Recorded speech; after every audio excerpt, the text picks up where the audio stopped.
All right. Hello, folks. I am so glad to be back. It's been a while since we've been able to do one of these.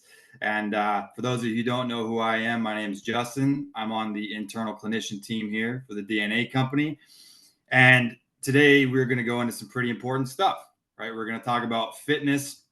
And I think that it's a very important topic to cover, especially in 2024, because in my view, this is just my opinion, but I think that a lot of the healthcare system has turned into one big drug deal. I really think so. I think that if you go to your doctor, you better get ready to be sold drugs. And the onus is now on us to take care of our bodies. It's shocking how many health ailments you can actually prevent or improve the outcome of just by learning how to move your body. We're designed to move. It's this unbelievable mechanism that we've been gifted.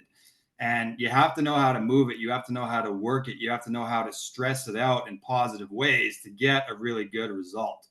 So we've got a questionnaire that we've given out. And if you haven't had a chance to do that yet, make sure that you put some questions or some answers on there. And we'll be tackling the topic of tailoring your exercise program to what those goals are, right? Because we can have any number of end result goals here. And the way that you conduct your fitness, the way that you conduct your diet is what's going to lend itself to you achieving those goals. I don't know about yourself, Felicia, and I'll introduce you in a moment here. The way I look at fitness is it's about educating the nervous system to a particular end result. So you have to provide a particular stimulus to stress the body in a certain way. Once you stress the body in a certain way, the body goes, oh, we have to adapt to this new stressor. So it grows and it builds and it gets stronger in that particular manner. Someone that I'm working with right now who knows a lot about that is the jacked and powerful Felicia Bruno. Why don't you go ahead and introduce yourself as if people don't already know? Hey, so glad to be here. And if you don't know me, my name is Felicia. I am an IFBB pro figure competitor. Love the gym, love everything about fitness and health. And I also help people, I train people. So I help people get in the best shape they can be, live better lifestyles, and just be a better version of themselves. I agree with you when you said earlier that, yeah, to get the result we're needing, you're going to have to put your body through some stress, good stress, to make it move, to make it get stronger. And that comes with weight bearing exercises or running or whatever, swimming, whatever that looks like to you. And we're going to talk about that tonight of different things and how do we get there with different ideas of what that looks like for us, right? Yeah, So absolutely. And it's, yourself being an IFBB pro, anybody who doesn't follow bodybuilding or understand what the significance of getting your pro card is, how long did it take you first before we get into all that? How long did it take you to actually get your pro card? This is just my personal question to you because I have a few friends that actually got that far and it took a lifetime of training to get to that really advanced level. How long did it take you?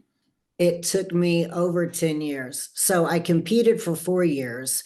You have to start at a normal, just in-house show that doesn't do anything. It's to place. You have to win that show, then you're nationally qualified.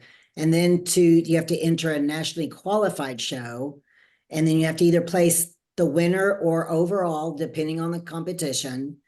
And then from that, then you have to go into a show, a nationally qualified show that then in return, if you win, you turn pro. There is a process. It took many years and it's many learning the ins and outs. And over time, I actually quit for a number of years because um, I was tired. My friends also were like, "You're boring," because it's very structured. The eating, you miss a lot of birthdays, you miss a lot of Christmases. You carry your food everywhere you go. It's a lot of very dedicated and eating on time and lifting on time, and you cannot miss. So I quit. And then I was like, you know what? When I turned 50, I was like, could I do it again? Could I get my body back into that shape? I had to requalify. So I had to go back into do it all over again. I had to start over. I had to go to a national show or go to a show, win it, go to a national show, win it, and then I turned pro my third year. So I turned pro at 53. I'm now 56, but I turned pro at 53. And yeah, I trained through COVID. I see a question, a girl that I see somebody said that hey, they trained through COVID. I did too. It was tough. Trained in a gym that didn't have half the equipment. So it's a process, but I loved it. It was fun. Don't regret any of it. And I'm just here now to help others and hopefully encourage others to go do the same thing or whatever that looks like for them. Yeah, and definitely the COVID thing was relevant. I remember when that happened, I was actually working for a gym, so I was one of the fortunate people who could just kind of go in there and train anyways. But of relevance here, I'm actually myself coming off of a little injury. I had pretty bad back injury that I had a couple of weeks ago, bad enough that it took me out. And now I'm all the way down to just body weight training. I decided that I'm going to isolate like 8 weeks and just do nothing but body weight because it's kind of all that I can do. And that's been a really enlightening experience because I always thought I need all these things. I need a bench and I need a pull up bar and all these different things. It's been very interesting to be able to actually get a really good workout with nothing but what I have on me. I think that you can really build muscle with whatever you want if the intention is there, the intensity is there, the time under tension, all those kind of things matter. So I've decided that once a year now, I'm actually going to do that. I'm going to do just an 8-week body weight only kind of a program and hopefully be able to restore functionality into my core and into my back and all that kind of stuff. So we may get into that a bit today as well. B, do we have the answers ready for the questionnaire that we put up? Lovely. Wow. Okay. So the first question that we asked is, do you have any current fitness goals you're trying to achieve? 87% of you said yes. Incredible. Huge. That is a whopping number. And I'm not surprised, right? I think everybody has this thing in their head of how they can be better, how you can actually achieve that next level. So almost all of you said yes to that. The second question here was, how far away from your desired goal are you? And most of you, 40% of you said pretty far away still. So, okay, we've got a direction to go. That's a positive thing. Let me see what the third one, last one was that what has been preventing you from achieving your goals? 40% of you said motivation. Okay, fair enough. 25% said available time. 12% said poor nutrition or diet. And then 25% said lack of knowledge or guidance. And then 42%, which I feel these ones said injury or health impacts, like I just mentioned. 13% other. Okay, so this is where our coaching programs are very useful, right? Because a lot of you are talking about guidance and motivation.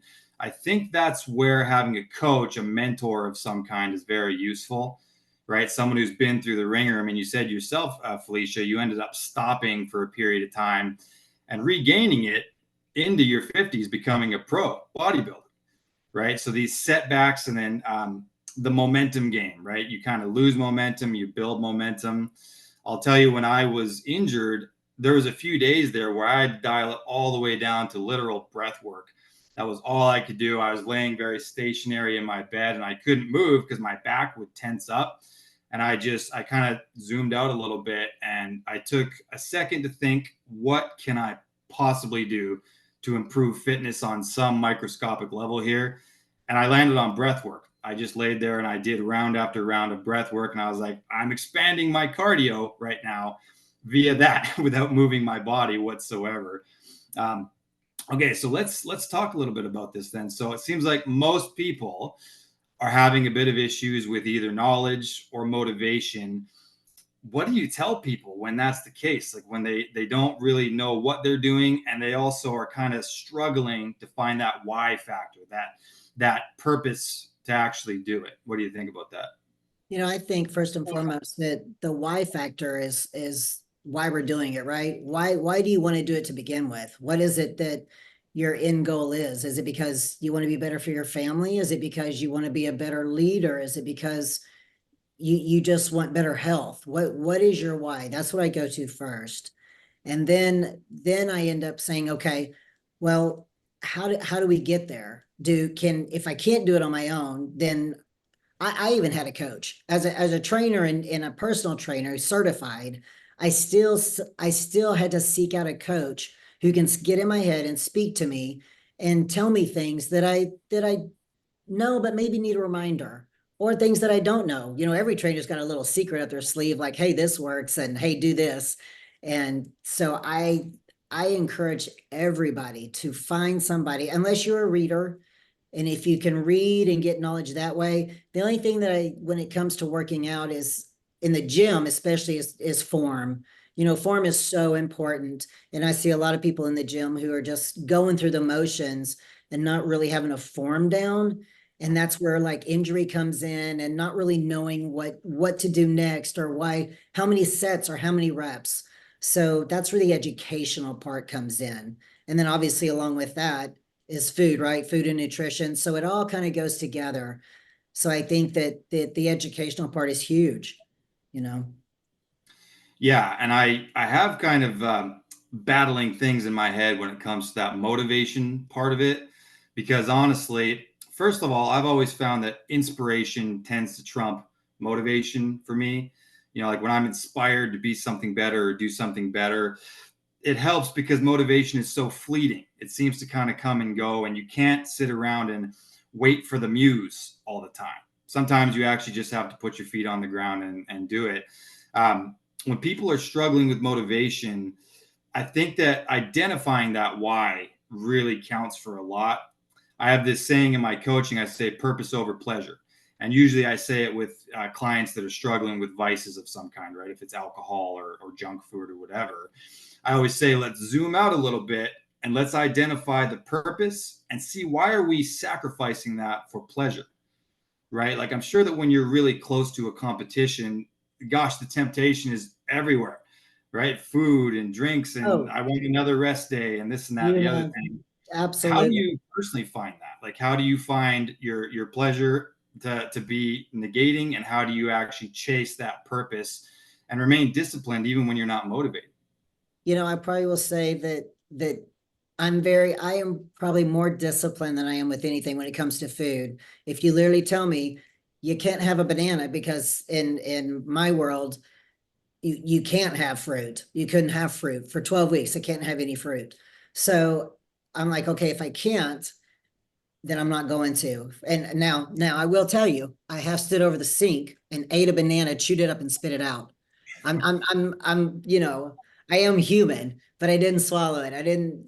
So, but the motivation was the outcome. So the end goal is I literally stand on stage in a swimsuit, a two-piece, and literally have people judge me front Yeah. to back, head to toe, and they're going to tell me exactly what they think of me. So for me, it was like I didn't want to embarrass myself. That was my goal was like I want to be the best I can be at that level. So that was my drive. That was my motivation. Now there were days, no joke, that I would get up and be like, okay, I have to go to the gym. It'd be like 4 o'clock in the morning on a winter day here in Texas, which is very rare, but it would be cold. And the gym that I worked at didn't have any AC or heat. So I knew it was just going to be open air, 30 degrees, you push through it. But I always, when I was done, was like, man, the endorphins were going, the serotonin was going in my head. And I was like, oh my gosh, the feeling was just so good. I felt so good that I kept in the days that I struggled, I would remember those days. Like, do you remember how good you felt? Do you remember how you pushed through and you conquered and it may not have been my best lift for the day, but I did it. And so the motivation was just, and then I had a coach that was like, you better get in here. And people around me, like, did you lift? That was another thing, accountability. Being accountable helps a lot. I encourage anybody who, if you just even have somebody that says, hey, check on me, call me and see if I worked out 3 times this week. It'll make you get up and move more than if are on your own and like, well, maybe I'll do it tomorrow. Maybe I'll do it tomorrow. You know what I'm saying? Yeah, yeah, definitely. And those endorphins are real. I've always said that working out to me has been like hitting Control Alt Delete. and the longer I go without resetting or refreshing the page or whatever the analogy would be, it's like life causes all these pop-up windows to happen in my head. And I start to get more irritable or distractible or whatever it is. The second I hit that workout, it literally resets me. I'm hitting a reset button, and 10 times out of 10, unless I friggin' hurt myself, I always feel better thereafter. So it's like motivation almost becomes irrelevant because I just know that after I'm going to feel better, so you get these positive feelings from doing a positive act. And then I don't need motivation so much. It's like whether I'm motivated or not, you're not even going to be able to tell the difference with me day by day because I'm still going to put my feet on the ground. I'm going to do my workout. And afterwards, I'm always going to feel better and more clear. So, yeah, I think that motivation is almost irrelevant when you really get right down to it because it's really a matter of discipline, right? Discipline beats motivation 10 times out of 10. If you just say every Tuesday, Thursday, I do this, every Tuesday, Thursday, I do this, whether or not you feel like it starts to become less and less relevant, less and less of a factor. And honestly, as the results kick in, the evidence is right there. The results are right in front of you. So you don't even need motivation once you get results. I think the beginning part is the hardest in a way because you don't have the results yet. So it's like you're still kind of dreaming of what it's going to be. Once they start to show up and you can actually look at yourself and you feel stronger and the numbers on the dumbbells are going up, you're getting stronger, you're creating something new. And it actually becomes an exciting thing where you have to stop me from working out. Yeah. Today is my rest day. And I'm like, man, I'd like to get in there after this webinar. But I have to, now the discipline comes in on taking rest days when I'm supposed to. Yeah. I for sure tell people the same. The first day is the hardest. Driving up to the gym or getting into, if it's in your house, the first day is the hardest. Get through the first day, and that will tend to get you going through the next day. And you're right. You're not going to see the first week, you're not going to see probably any difference. Now, you might sleep better. You're going to see the things that are not physical, like on the outside, but inside, you're going to sleep better. You are changing, but the changes haven't come yet. And then you're right. Once you reach that point of where you start seeing changes, oh, it's like on fire. Nobody can stop you. And then once family, friends, or somebody said, oh, that your shirt looks better today, or you look leaner. Now you're like, okay, I'm going to the gym, after work, or I'm on, game on. Yeah, and I think that speaks to that first question that we asked in the questionnaire there, because a few of you said that you don't even have a goal yet, or you haven't started yet. So I think that the beginning part, before you even pick up the dumbbells or anything, it's good to actually visualize why you would want to do that. Why would you want to upgrade your physiology in these ways? I'm someone who will visualize. So I always try to picture my 10.0 self, and then I just try to become him day after day. So I think that's where it starts a lot of the time. It's like picture that the energy of that person that would walk into the room, you at your absolute highest. What does it feel like when that person walks into the room? What does that person talk like? What does it feel like? What are their conversations like? When that person goes to their boss and asks for a raise, how much more inclined is the boss to say, yeah, right? Because you're bringing more of an asset forward. So anybody who hasn't started or doesn't really see it clearly, understand here, your enemy is nobody outside of yourself. You're just competing against what your best self is. So one thing that I say, and this is a little bit controversial, is I say ignite your ego a little bit. I think society these days has tried to convince us that ego is this totally evil thing that we need to get rid of. We don't want it to be out of control, and we don't want to be tyrannical dictators. However, a little bit of ego means that nobody gets to walk all over you, right? A little bit of ego means, yeah, I'm the man and I'm going to hold myself to a certain standard.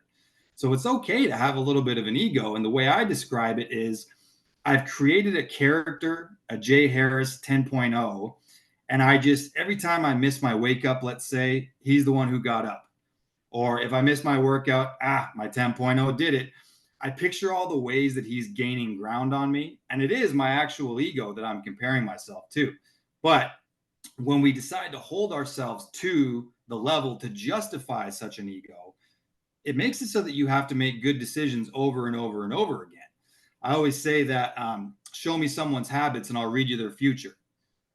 So I picture this dude who's just perfect and on point with his habits. Now I have to compete against him. Um, do you ever do anything like that? Any kind of visualization of like you with just a little more muscle, just a little more strong, just a little bit better? Oh, you have to. Yeah. Yeah. And I think along with the ego, yeah, I agree. You do have to have a little ego, not conceited. It's just a little bit of, I would call it respect. You have respect for yourself, right? So you believe in yourself, you respect yourself, and you know you can do it. But yeah, you are constantly pushing yourself to be better. What is it that I can do to make myself better in this circumstance? What is it going to take? It's a constant improvement, right? Because yeah, I have a high expectation of myself. This is where I've got to be. So to get there, you have to have you have to have confidence, and I do a lot of self-talk. Yes, I can do this. Yes, I can do this next rep. Yes, I can eat chicken instead of a hamburger. Yes, I can. Yes, I can. But I also, speaking to the audience, as far as if you don't have to be in the weight room to get this kind of thing. It could be like you just want to live a healthier lifestyle. I just want to walk and be able to spend time with my family. I think the same process still has to be there, even though it's going to look different in our end result, as far as like, I want to put on a bunch of muscle, but somebody else maybe just want to live a healthier lifestyle, maybe tone up a little bit, but nothing crazy. I think it still is the exact same. That person still has to have a goal, as I have a goal, as you have a goal, Justin, that we want to achieve. And how we get there, yeah, you've got to talk to yourself. And I'm not against putting pictures of myself like in past competitions. I got to get to that. I got to be a better version of that. I've got to, and if it's somebody else that you admire, because I've been in this industry a long time. Yeah, there are other women in my industry that I'm like, okay, I got to be like that. I want to be like that at a better version. So I don't think that's wrong either, but you have to have confidence in yourself and motivation.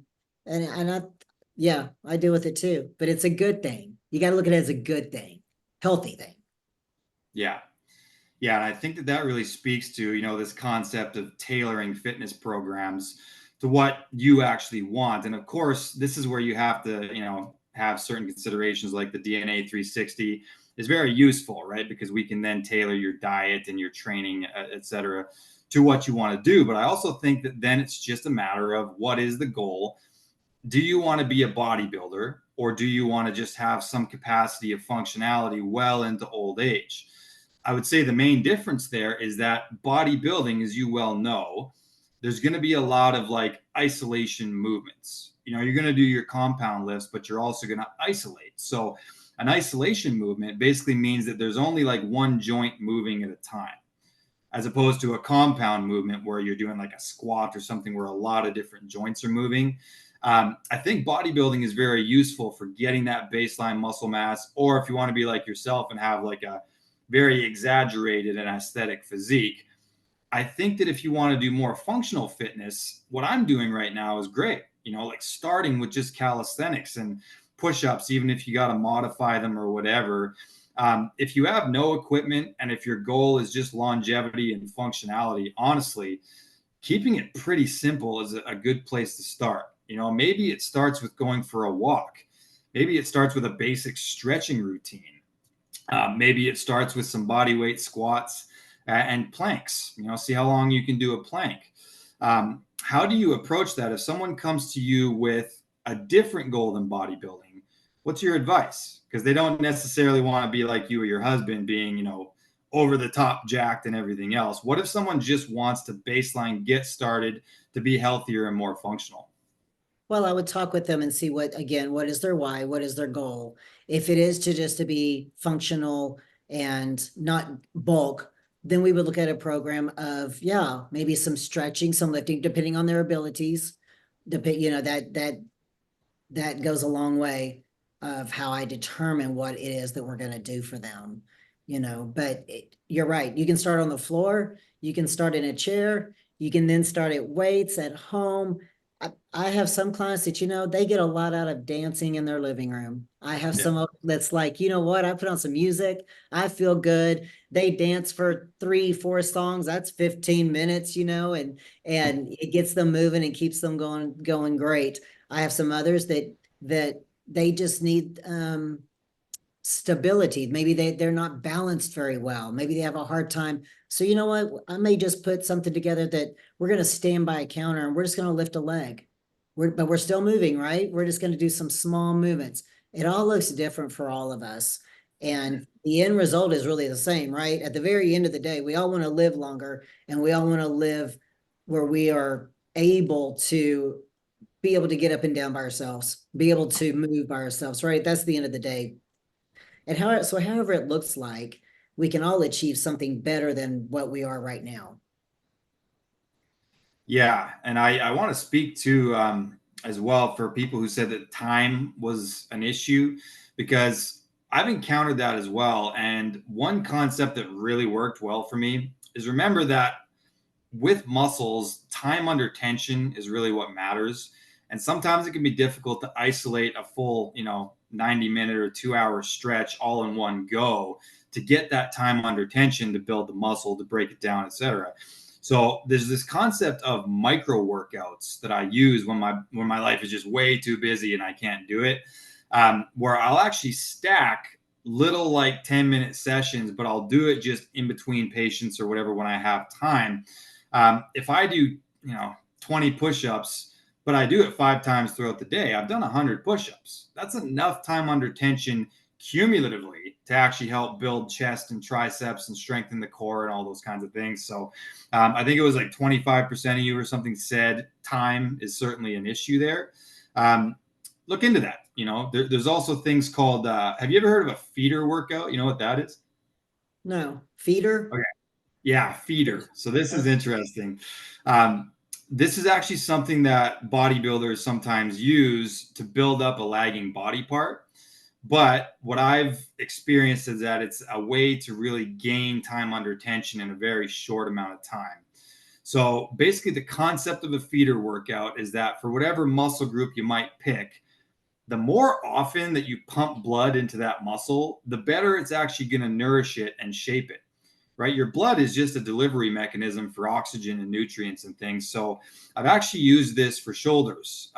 And what I do is every night before I go to bed, if I'm trying to build my shoulders, I have like a really light pair of dumbbells, and I will just smash out ungodly reps with a really light pair of dumbbells, like 100 reps, right? And I'll do laterals and then I'll do rears, just back to back, bing, bing, bing, bing, bing, bing, bing, bing. And I'll do 3 sets of that. Then I'll look in the mirror and I'll see my shoulders all big and pumped up.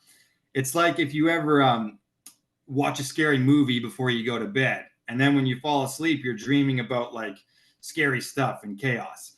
This is the same idea, because if you pump your shoulders up and then you look at it and that's the last thing you see before you go to bed, you're going to dream about having great big shoulders.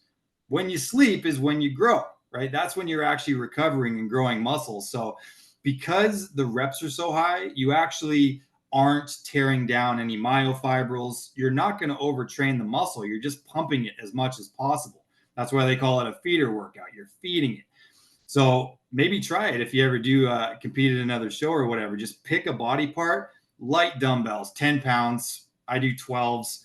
And I'll aim for 100 reps, like literally in a set. It's going to burn ungodly, like something you've never experienced before.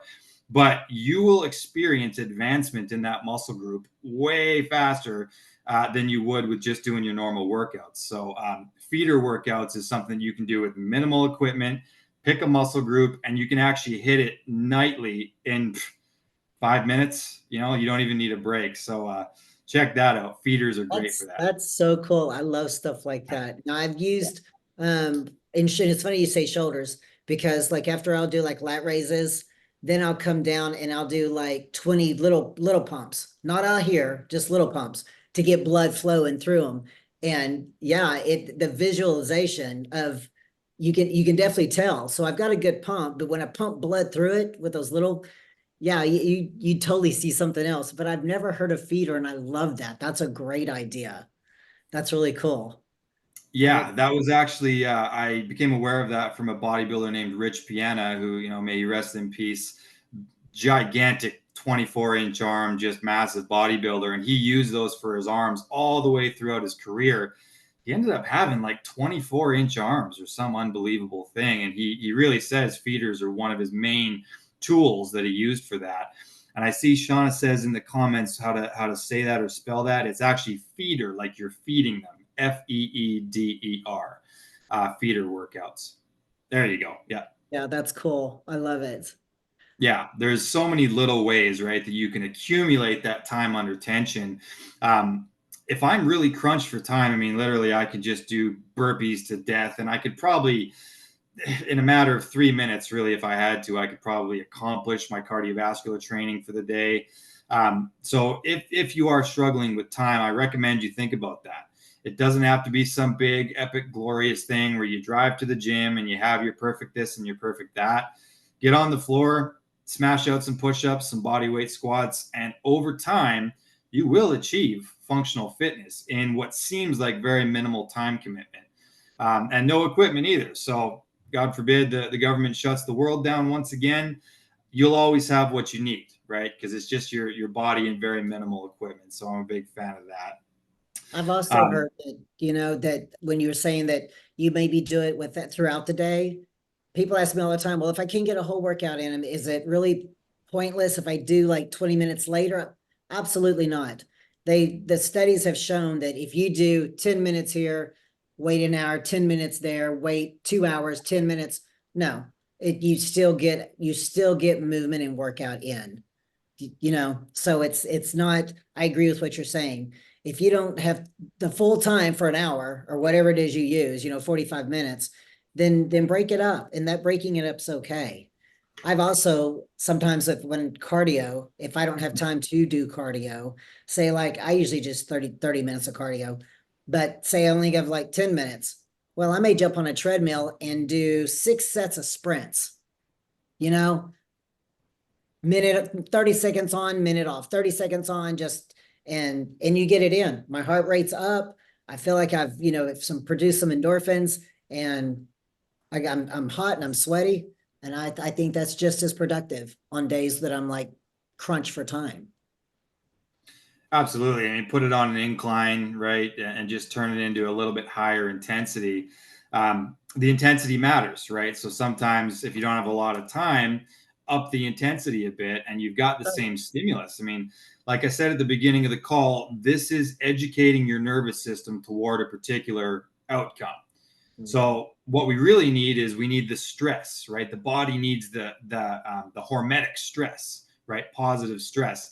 As long as you're providing hormetic stress, your body is going to have an adaptation. I'm reminded of, people get so dogmatic about these things. Like you just mentioned, people are like, well, if I can't do it perfectly, should I even do it?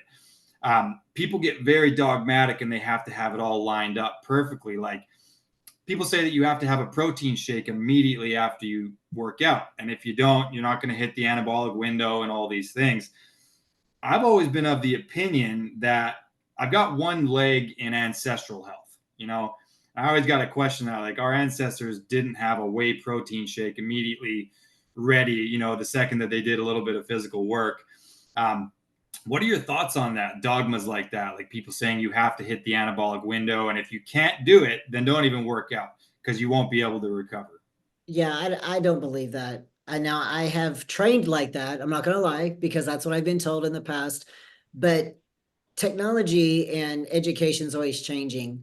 And now that I read that, there's a window, that you have a window of not, it doesn't have to be right there and you're chugging it down as you're doing your last leg press, that you've actually got an hour or so to do it. I think at the end of the day, as long as you're refueling your body with the proper nutrition, the right amount of protein, and carbs and whatever that looks like for you, as far as, because everybody's dieting different. A bodybuilder diet's different than a triathlon runner, and so on.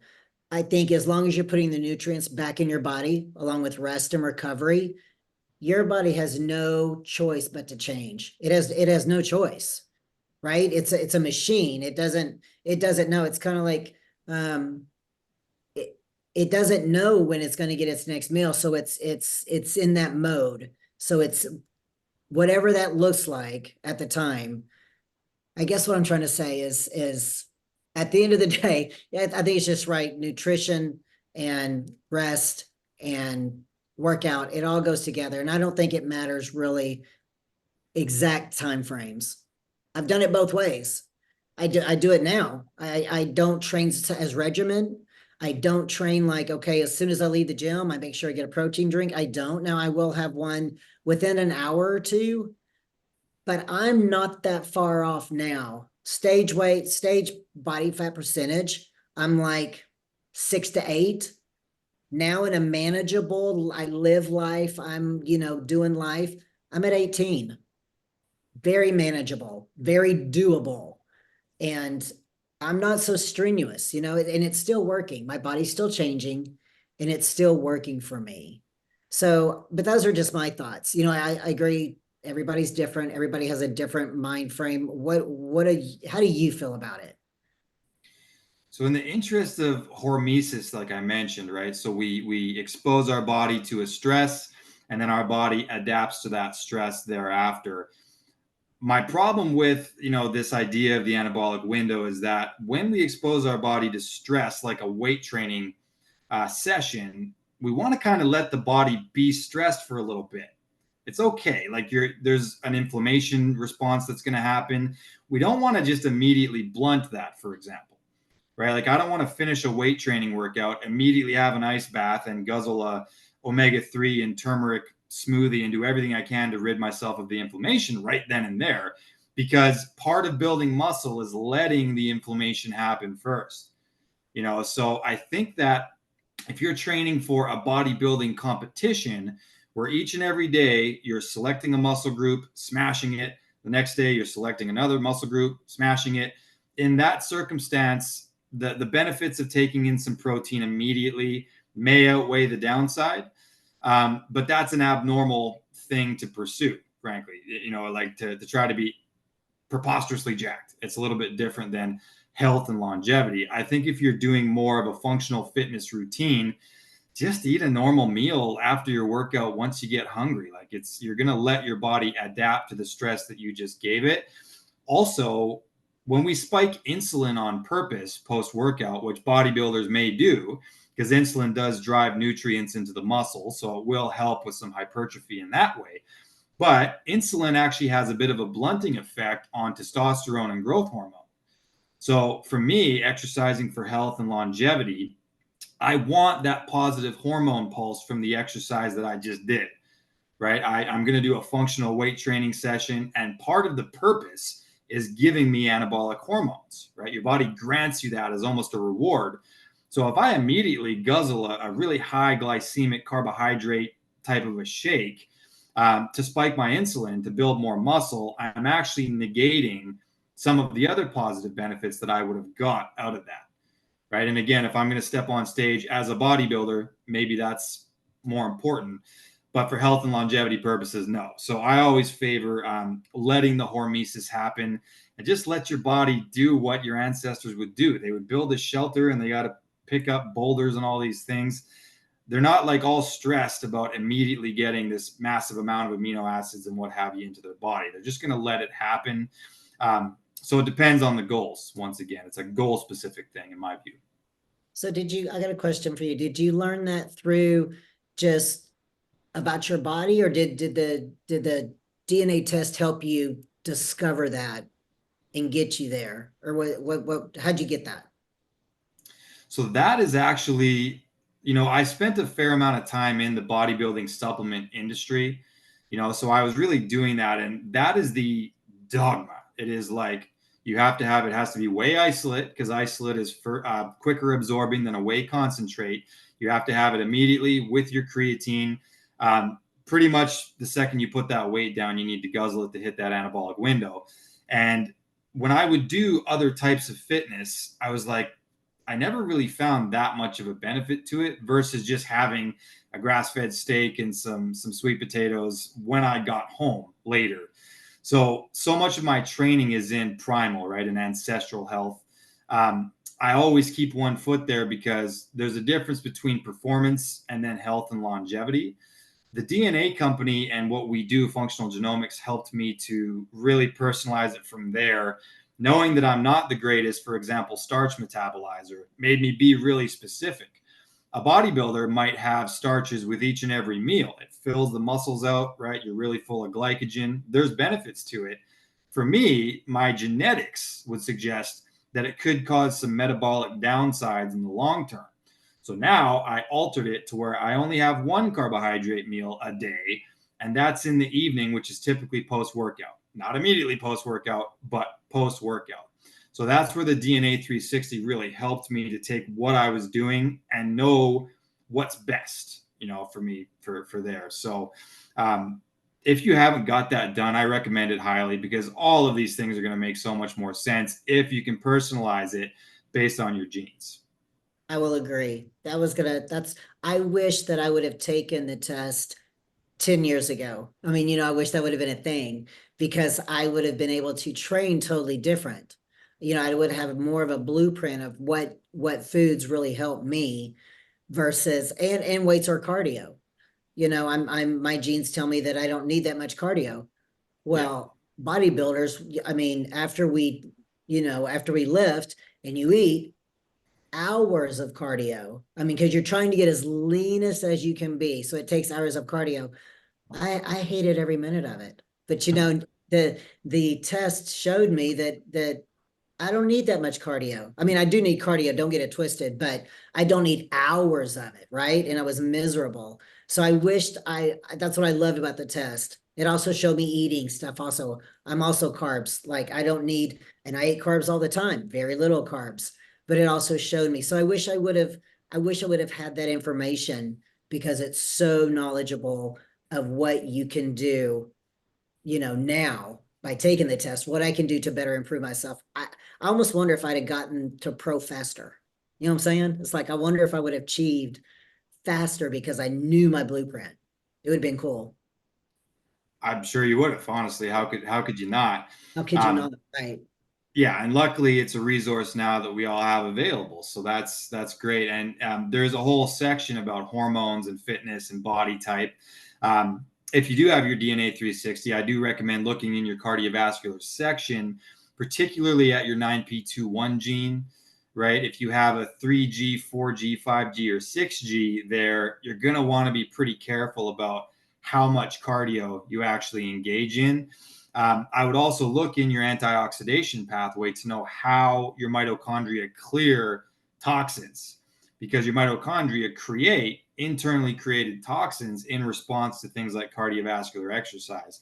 So there's a couple of metrics there to know that if you're going to do a marathon, which is your prerogative, but for some people, you're going to be literally aging your cells, right? You're going to be making yourself older, and we want to make ourselves younger, right? So that's where the coaching comes in because maybe it's more appropriate to do like a little bit of HIIT training and really get the stimulus in there, but not be doing chronic cardio. So again, the DNA 360 is very valuable for that. And Felicia is certainly a great coach and is able to really direct how to weight train, and the reports themselves will help you to understand why, the why behind all of that. Yeah, I love it. That's one thing that I've really enjoyed working with clients because it's a no guess system, right? I can put it together and you can literally see what this person how they function and how they're made. It's fun. It's fun to know. And then the person be like, you know what? I you're right. I don't really like cardio or I do respond better to weight training. I'm like, well, your genetics say you do. So that's it. So that's the fun part of it. Yeah.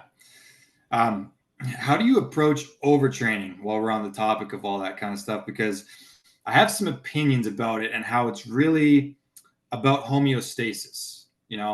I think that when you get really into working out, you can kind of tell the difference between like muscular fatigue and then more of a nervous system fatigue.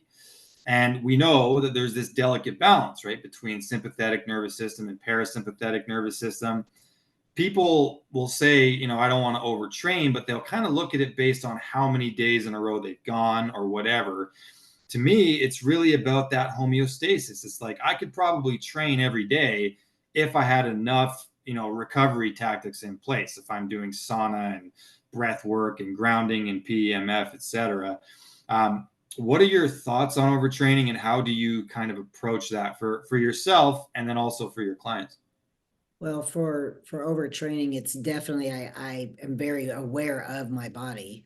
If I don't say, I'm going really, really hard and I don't see the results that I want, or I'm feeling fatigued or prone to injury, especially if I try to push it and then I injure myself, I'm like, I overtrained, or I get lackadaisical and not I'm not concentrating on what I'm doing. To me, that's also a form of overtraining because I'm not in the zone, right? You're just kind of going through the motions because you've done it for so long. I just tell my clients, we really need to look at, okay, so are you overtraining? Are you under taking care of yourself as far as sleep? Are you fueling your body like you need to? Um, are you not recovering well? How does your body responding? If it's just plateau and it looks flat, I'm like, take the day off. But a lot of people are like, oh, I can't. I'm like, no, your body, and it's funny, and I'm sure my body will literally tell me like, okay, today it just doesn't have the energy. Yeah. And so you know what? I give myself grace and be like, take the day off. It's gonna be fine, right? But I know that some people are like, I can't do it. I gotta keep going. Well, in the long run, you don't want to injure yourself because once you get injured, then the recovery is even longer. So you're gonna have to take longer off. So instead of the one day, you may have to take three. I mean, and to me, that's a whole nother negative in your head side effect. So I try to stay ahead of the game and just be aware. What about you? Well, I think it's like we touched on this on our last webinar as well, that I talk about recovery days versus rest days, right? And it's just a different nomenclature, but my rest days involve a whole bunch of stuff. You know what I mean? Like I'm actually pretty active on those days. It's just that I'm not doing what would be catabolic work, right? I consider it more anabolic building work, but it's still work. It's still time that I'm putting into my body. So, let's say it's a recovery day. Well, I'm going to spend more time stretching. I'm going to spend more time on that foam roller. I might go for a walk. I mean, that's, 90 minutes worth of input that I'm doing. So it's like, even though you're doing more of a day to build that muscle up as opposed to break it down, it's just as much time investment. So it makes it feel like I'm still doing just as much. It's just that we want to restore our joints and all those kinds of things. Yeah, I will say that, say let's take a marathon runner. So I do know that they push hard, they run long distances. They sometimes train for on hills, sometimes they train in valleys. I mean, it's all about the distance, right? So I know that they do recovery runs. I know that our marathon runner will do a recovery run, which is maybe not as long, maybe not an hour or so. They break the time down, slower pace. And you're right, at the very end, they're going to do more stretching, more healing, but they still run. So I think that's where the fine line is of knowing your body. So if say like I train really, really hard and I don't necessarily, it's not break day or I don't need a rest day. So yeah, recovery would look a little bit different. It would be, if I feel good, it would be a lighter lift, a longer stretch. I love stretching. To me, stretching's so important, regardless of what you're doing. Um, and breath work, right? Meditation, whatever that looks for everybody's individual. It's just as important, just as important. Yeah, and it's a great day to get your chiropractor done, your massage done, whatever it is. I've learned my lesson now that I injured myself about lifting things post chiropractor, right? So I'm only going to do that now on my recovery days and then give it a good 24, maybe even 48 hours before I do any catabolic work. So on my recovery days, it's like, yeah, let's take that time, schedule a chiro appointment, a massage appointment, schedule a walk with your parents or your friends or whatever, and really turn it into something nice and nourishing. It happens to be nice here finally, so that's a great day to get some sun tanning in, right? There's all kinds of anabolic pathways that the sun will kind of kick into gear. So I do that a lot as well. And I don't necessarily look forward to these recovery days because it's very slow paced, everything that I do, but it is worth it. I mean, your results are 10x if you actually give it the time and attention that it deserves. Yeah, I agree. Totally. Just it's all about knowledge and self-respect again, right? It's about what's best for your body, knowing your limits, knowing when to push, when to pull back, and when to rest. Definitely. All right. Well, we're coming up to the top of the hour here. So we've got a bunch of questions here that we might as well start to tackle. Um, so the first one here is from Marissa. So she asks, is it best to have protein and omega and magnesium after exercise to help repair faster after exercising as well?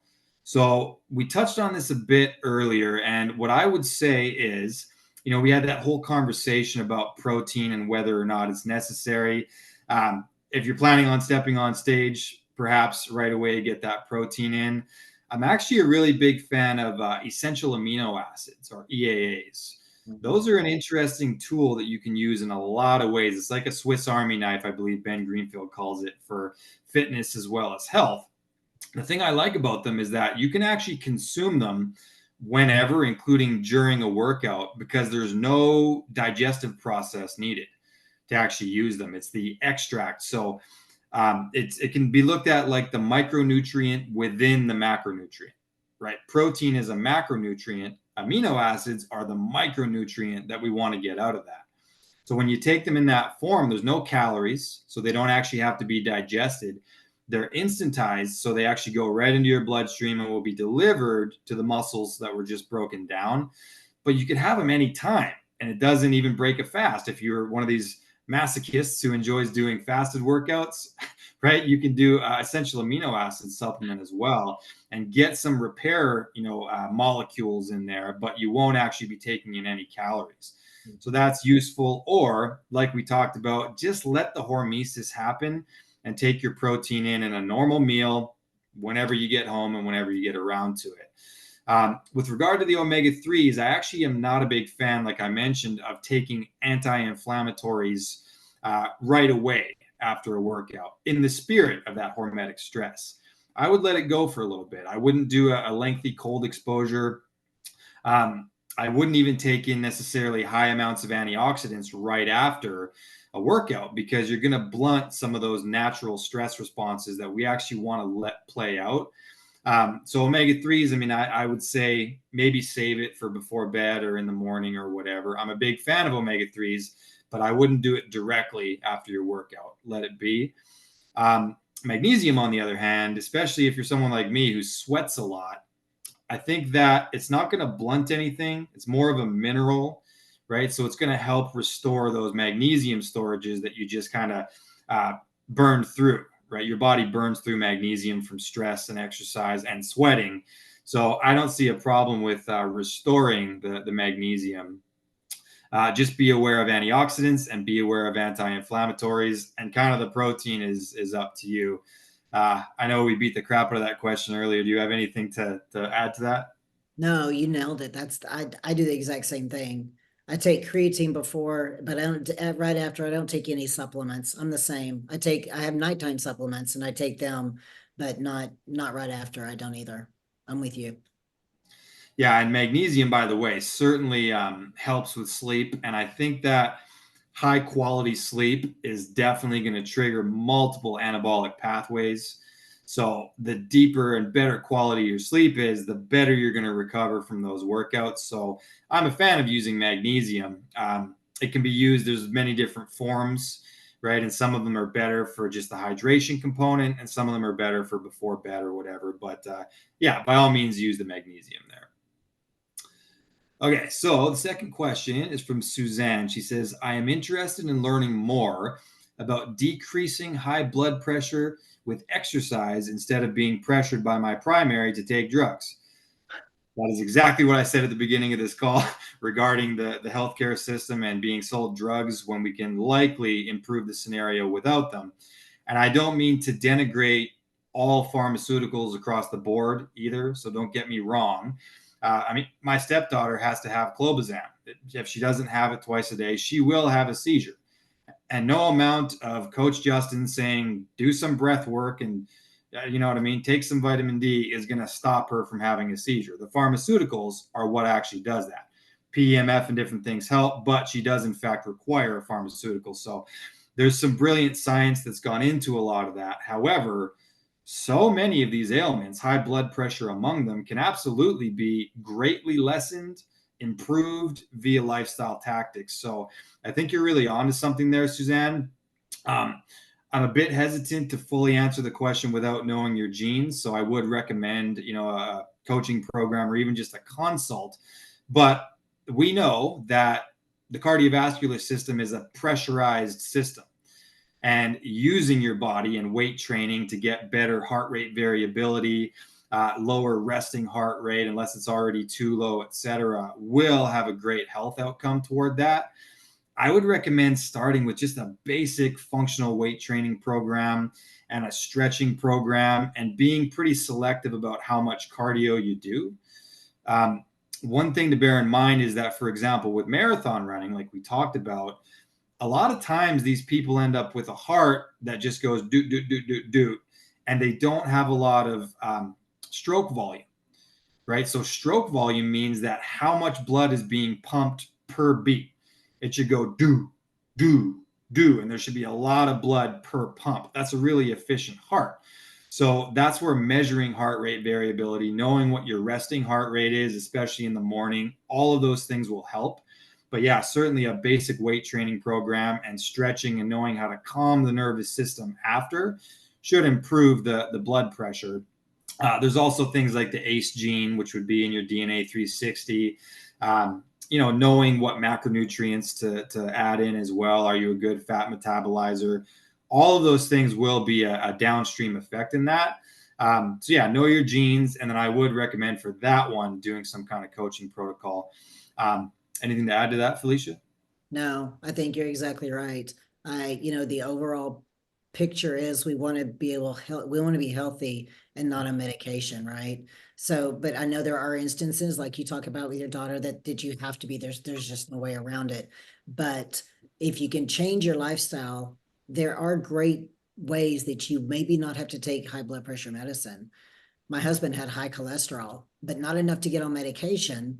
But I just changed his diet. I changed his diet a little bit. I took out the white potatoes and the white bread and and it changed it. It went down in numbers. So that in effect, he didn't have to go on medication, right? I mean, he's very active, don't get me wrong, but just the food, it was a food choice. So I think anytime you can change, whether it be working out or food, and not have to get on medication. If you can, I say go for it. But do what's healthiest. Yeah, I mean, drugs are drugs and they should be an option, but it should be kind of a downstream option for most of these kind of health ailments. I think that drugs right now are the first, second, and third line of defense. And it should be the last thing. It should be, what you need if you've already got everything else dialed in and the issue is still there. That's when pharmaceuticals can be very valuable. But I do think that high blood pressure, high cholesterol. I really think statins and all these things are highly overprescribed. And that's why we're here, right? Let's get you fit. Let's get you eating right. Let's get you hydrating, sleeping, all of these natural things first. Then, if you need them, okay, fair enough, right? Totally That's what, agree. Totally yeah. agree. Okay, so I hope that helps. The next question here is from Rena. There is several of my patients that are on HNP lumbar, I guess, and cervical after they take gym for 1 to 2 hours. So we're talking about back issues here, which I've just had my own personal deep dive into. What is your opinion about this? And do you have any suggestion how to prevent someone but can continue to take gym. So continue to go to the gym. Okay, so I'll speak a little bit here to just generally. I would say that going too heavy too soon definitely increases, cervical issues and lumbar issues. I also think that you need to be aware of any kind of weight bearing exercise where the barbell is right on your back. I personally favor front squats over back squats, for example, because when I do heavy back squats with that barbell right on my back, pressing down on the lumbar, I find that it kind of amplifies those issues. Whereas if it's on the front, you're really you're using your spinal erectors to actually keep the load in place, and it tends to strengthen the back a little bit more. Remember too here that your abs, your abdominals, are the exact opposing muscle group to your back, right? So the stronger that core is, the stronger your back will be. If things start to get compressed, I'm a huge fan of things like inversion, right? I have an inversion table right next to me here in my office. And a couple times a day, I'll get myself upside down and I can audibly hear it popping my spine out, which is great. And then things like yoga, right? Just having a good quality stretching routine, really stretching it out daily, doing body weight exercises, all of those things are very useful. How do you approach that, Felicia? People who have those kind of spinal problems. Well, I definitely warm up. We're going to warm up first, right? Whatever that looks like, if it's a small walk, or we're going to do some light squats or non-bearing exercises to warm up with complete perfect form. If you have like a tendency in your back to bow it, or I say a weight belt, there's nothing wrong with a weight belt to help you with your form. I also agree though, you got to be just as muscular from front to back, right? We got to take care of the front. So I agree with your abs. And I think a lot of people miss the lower back exercises when we all want to be big shoulders and big lats, but the lower back is really just as important to exercise as the upper back is. So I think you need to start off slow, see where you're at. Don't let your ego get too ahead of you, and warm up and do it slowly and see what you can. But it's all under proper form. And the a weight belt, really, I mean, I wear one. It helps tremendously keep your form, especially if you're by yourself. Yeah, and let me say this quickly about weight belts as well. And my take on them is that personally, I only use the weight belt when I'm under a really more of a maximal load, right? Like I see people wearing them the whole time because there's this theory out there about keeping the waist tight, that if you just suck everything and constrict everything while you're training, that may have some legitimacy there. But the problem is, if you're doing higher reps, if you're doing 12 reps, let's say, there's things in there that you actually want to activate under that load. So yeah, you're protecting your lower back, but you're also preventing some of the positive work from taking place in there. So myself personally, if I'm doing any more than 5 reps, I don't use the belt. But once I'm at that heavy 5-3-1 rep, that's when I use the belt. Do you agree or disagree with that? Oh, no, I totally agree. In fact, I should have mentioned at the beginning. Yeah, I totally agree, because you don't, sometimes a belt I will take the place of like some abs, right? So you're not using your abs because everything's really tight. I think without the belt, then yes, you're going to use more of all your muscles in that group. So yeah, I think that's only a belt should be as if you have a really bad back and you're lifting really heavy. Again, warming up and doing some non-bearing weighted exercises to see how it feels first and foremost is where I would start before I lift heavy or go Yeah. further. Yeah, agreed. Okay, so hopefully that helped. The next one is from Vicky. So I am on a keto diet and I intermittent fast. So I only eat once a day. So she does the OMAD thing.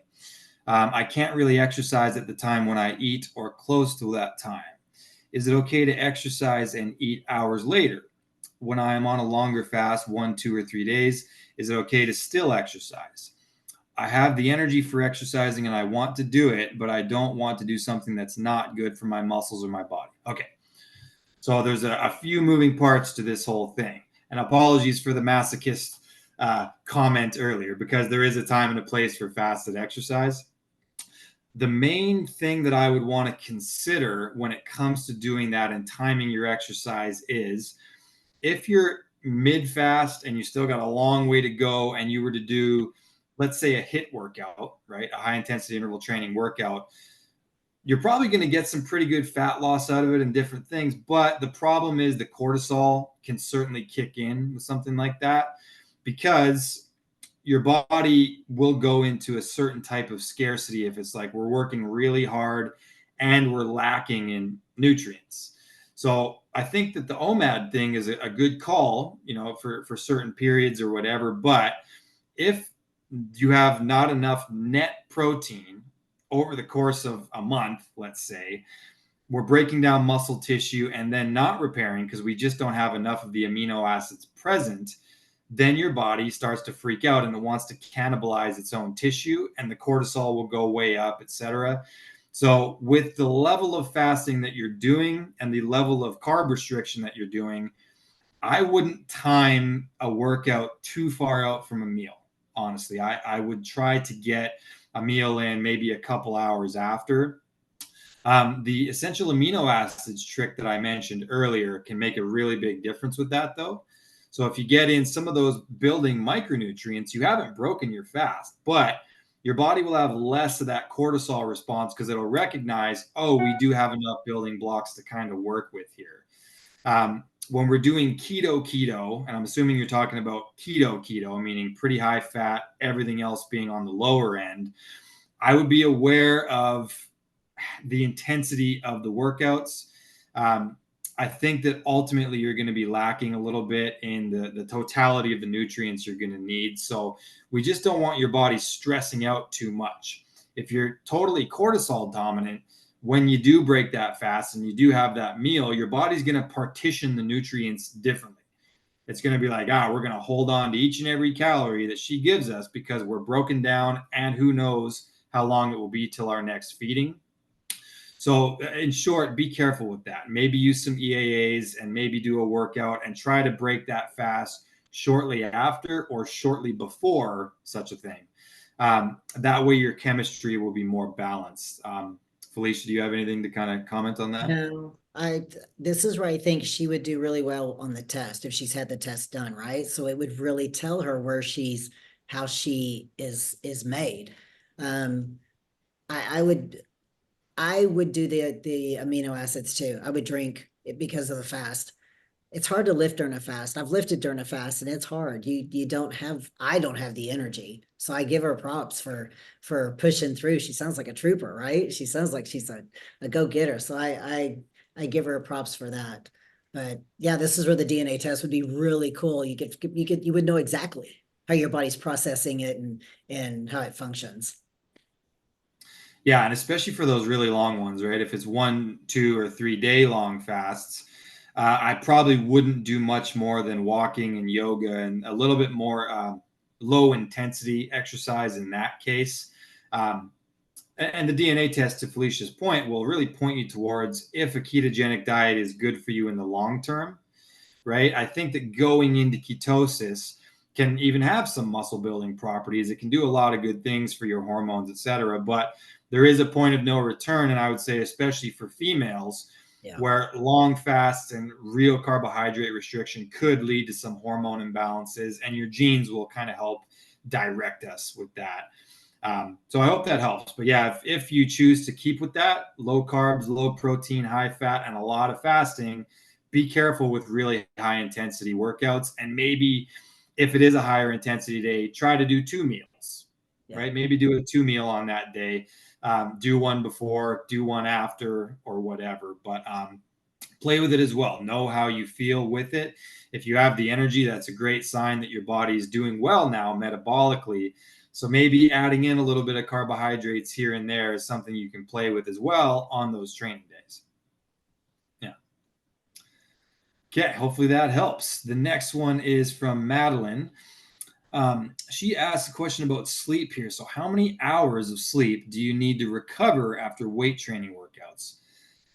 This is an important one. Sleep is very, very important. And one thing that I'll say about sleep is the totality of the hours is one thing, but how those hours actually break down into your different cycles, right? And REM and deep and light sleep cycles is really going to have a big impact there. So most people would say 8 hours, ideally.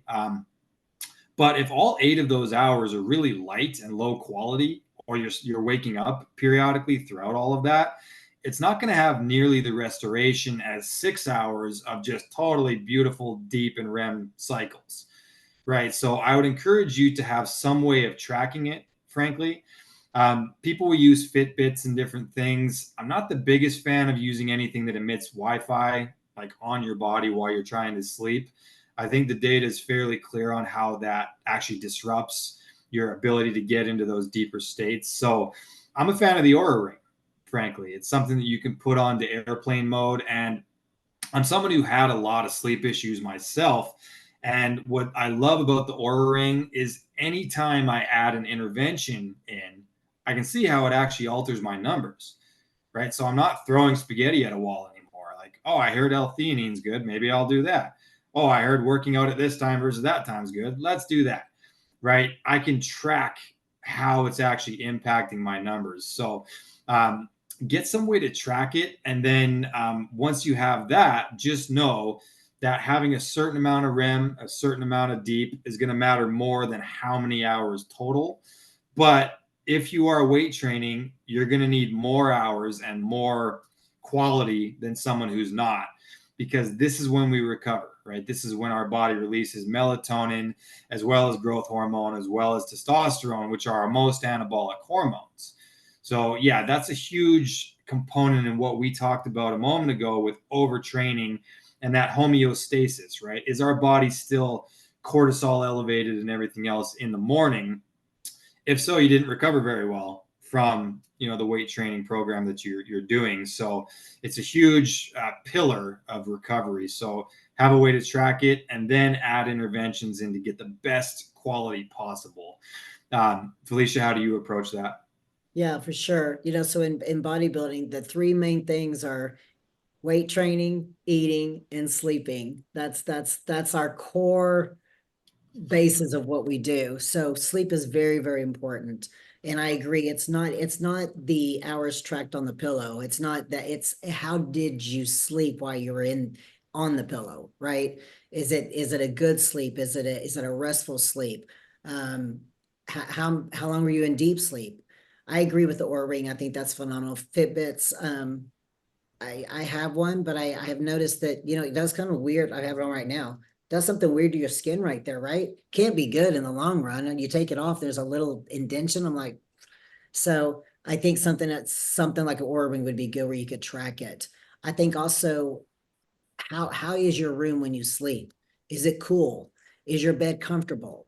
Do you have children in bed with you? Do you have pets in bed with you? If you do, and they're waking you up, it may be time for the children to get their own bed in their own room, and the dogs can sleep on the floor beside the bed. Put them in a little, it's about you. And that's when you're going to get your rest and recovery. So sleep is very important. However you get it, I cannot stress it enough. You're right. That's when you recover. That's when you get rid of all the bad toxins. That's where so very, very important. Yeah, and by the way, your DNA 360 has a whole section on sleep where they talk about, for example, there's a gene literally called clock that has to do with circadian rhythmicity. It goes into things like your anxiety response, binging tendencies with your dopamine pathway, or with your FDO gene, things that would make you kind of stay up at night due to either craving food or whatever it is. So definitely have a look at that if you do have your DNA 360. And if sleep is an issue, get into a coaching program, because it's a whole thing in and of itself that we could talk about, utilizing light hacking and temperature hacking and different nutrients that you can use, the Viva Ray glasses. There's all these different things that we can do to upregulate that. I'm also a big fan of napping if you can. I'm kind of a busy brain, so it's difficult for me to do that. But even 20 minutes of like a yoga nidra or something where you just shut everything down midday can really make up for some of that if you are getting poor quality sleep. So naps save lives. Okay. Okay, next one. Suzanne asks, what are your recommendations for nutrition for someone who has blood sugar issues? Your blood sugar, yeah, so her blood sugar is increased after exercise. Okay. So this, once again, the DNA 360, very useful because there is genes associated with insulin. There's also genes associated with stress response, as well as macronutrient genes, right? So that's all pretty relevant. With regard to it elevating post exercise, I would say it's possible that there's a cortisol thing going on there.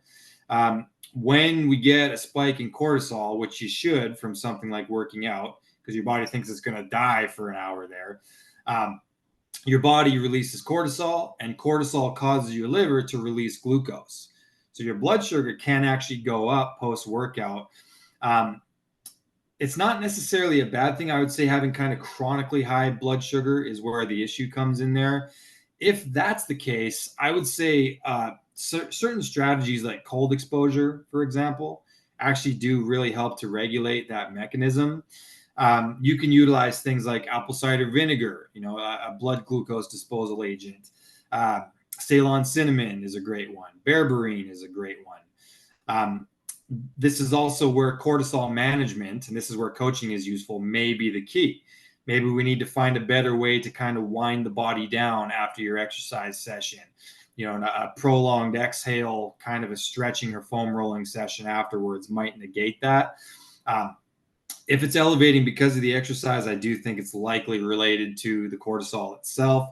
So we could talk about ashwagandha, anything that would kind of down regulate that. So know whether it's chronic or whether it's just in that exercise phase. And then we just need to identify if it's worth adding in some of these nutritive substrates to your post-workout meal or whatever to help to kind of dispose of that blood glucose. Anything to add on that one? No, you nailed it. That was a great answer. I totally agree with everything. Yeah. All right. Thank you. So Nanette, and apologies if I didn't say that correctly, says, I'm interested in bone density and asking if we have any tips about that. Bone density is important. Definitely. I think that, especially for females, we know, unfortunately, that we start to lose calcium and all these different things. Weightlifting is absolutely imperative for keeping your body functional and keeping your bones dense, right? Having some kind of resistance, having some kind of load on there is very, very valuable. Beyond that, I would actually recommend utilizing, if it is a problem, things like bone marrow itself. You can actually use that. So you can get like grass-fed bone marrow. There's a company called Ancestral Supplements that has that. And it has a lot of these kind of precursors that your body would use to, in fact, create more marrow. So that's very useful. Having some kind of calcium source in the diet as well is definitely in your interest. Our tests can show you if you are lactose intolerant, as well. So that can kind of help you to pinpoint if you should have lactose containing things or not. But there's other sources of calcium that you can get. Minerals matter. Inflammation matters. That nervous system balance thing. If we're too cortisol dominant and we have too much catabolic activity in the body over time, it can certainly wear away your bones. So be aware of that as well. But yeah, I would say those are your main moving factors. Definitely lift weights, and then definitely help your body recover as well. Anything to add to that one, Felicia? 1000% weight bearing exercises. 1000% first and foremost. Get moving. Let's get some weight bearing exercises underneath you, and that will help. I think 1000%. Yeah, and that's the postural component to it. Everything else, there's kind of downstream effects that it leads to, so that's very useful. All right, we're getting down to the last couple here. So Mary asks, is there any particular exercises good to help hypothyroidism? So hypothyroid being low thyroid. I am eating a very clean diet along with celery juice in the morning on an empty stomach and cucumber juice during the day. I work out 3 days a week at the gym using the weight machines, and she also uses her bicycle for 300 minutes a week. Okay, that's quite a bit. Okay, so hypothyroidism, I would say there's a few moving parts to it. There's definitely going to be a lot of value in getting those DNA 360 results because oftentimes there's gut issues associated with that. For example, if you have poor gut wall permeability, it can lend itself to issues with the thyroid. Um, we also look at genes associated with like temperature regulation, which that's one of the thyroid's main jobs as well. We look at micronutrients, right? If you're deficient in vitamin D, for example, that's going to be a problem for the thyroid. I think exercise wise, what I would recommend is doing the compound movements, right? That will help give you that pulse of anabolic hormones. It's going to be more on the growth hormone and testosterone end of things, but I would be careful with too much cardio as well, because that cortisol load will have a lowering effect on the thyroid as well. So I would definitely look at your 360 results and have some kind of a concept of how much weight training versus how much cardio, the intensities and all those kind of things there. The rest of it is going to be more lying in the different tactics that you use. So, for example, red light therapy, you can actually shine a red light right on the thyroid and increase blood flow into the area. Having the right probiotics and digestive enzymes, et cetera, for the gut, very useful for the thyroid. A little bit of cold exposure, a little bit of sauna. All of these things together can really upregulate thyroid function. So, exercises in particular aren't going to be the biggest moving part to that. I would recommend a coaching program because honestly, we could have a whole conversation just about thyroid and low thyroid. I actually had hypothyroidism myself, is a friggin' nightmare for fitness because you're always going to have more trouble building muscle and you're always going to be inclined to store more fat. Part of what the thyroid does is it helps your body to burn fat. I know some bodybuilders will actually take T3 in their prep, a bit of a dangerous thing to do, so I don't recommend it willy nilly. But they'll take it because it helps you to lean out. It's actually a fat burning hormone. So I feel your frustration on that one, but definitely a coaching program is of use there. What do you think about that? I would love to know on her DNA. I would love to know cardio wise if her body responds well to it because it nah, I don't know, but it just seems like she's doing a lot of cardio, maybe that she doesn't, maybe more than she needs to be doing, you know. But I do know it is frustrating is to build muscle, and I agree that yeah, the gut and everything has a lot more to do with it. If we could dive into and see it, it'd be a lot easier. But I'm sorry that she's frustrated. I hate that for her. But yeah, that's where the DNA test would be wonderful for her. And the bicycling. I'm curious on the cardio. Maybe not so much, but Yeah, and eating. She mentioned eating clean, which is a blanket term for not eating junk, which is definitely the place to start, right? So you've got that covered. I would say that the way that you tailor your macros, like for example, it was actually not good for my thyroid to be spiking my insulin up and down all day with starches, right? Too many potatoes and all these kinds of things actually made my thyroid worse when I was suffering from hypothyroidism.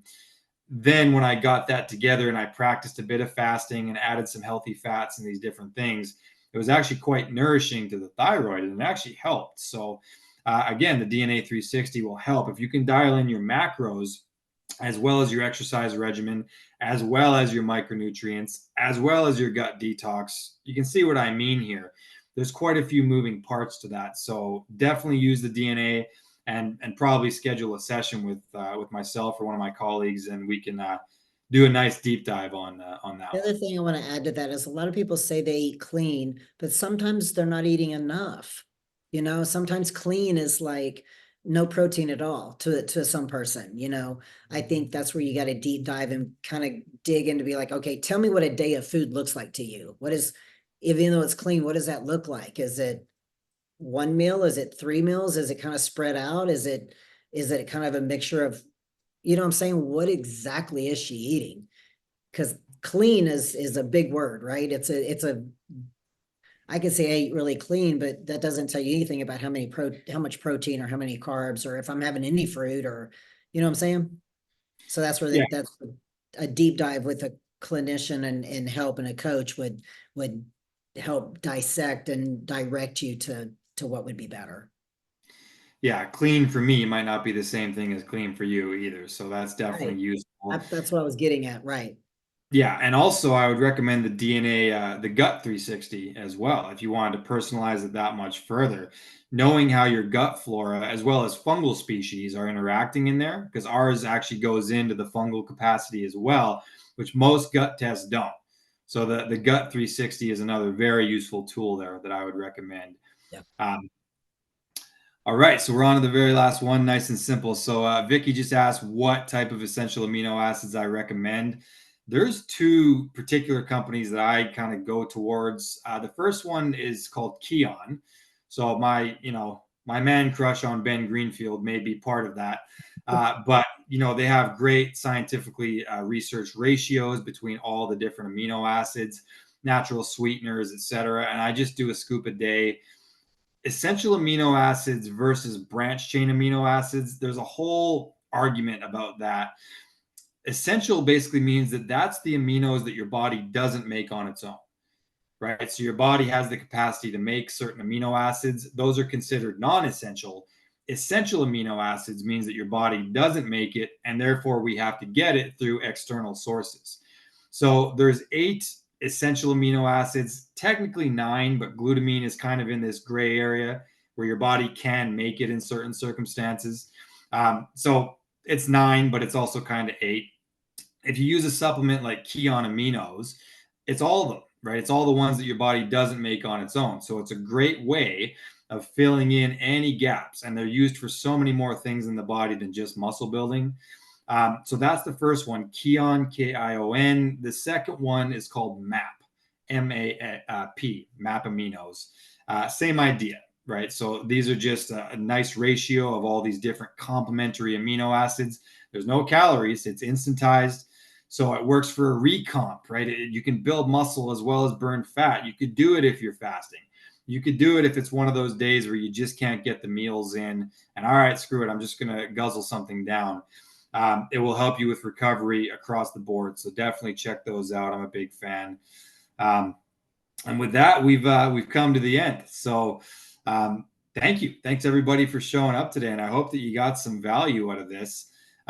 Treat your body with respect, right? It's yours. It's your biggest gift that you could possibly have been given is this beautiful thing, and keep it functional and let it work for a long time for you. Felicia, do you have any closing statements before we sign off? No, this was so much fun. And I agree. Just respect yourself. Get up every day and be grateful for the fact that you got out of bed, that you can move and you can do things, and just be the best version of you. Create your why, go for it. And I believe in you. We're here for Me too. you. Yeah, absolutely. Thank you so much. All right, signing off. Have a great night, All right. everybody. Bye.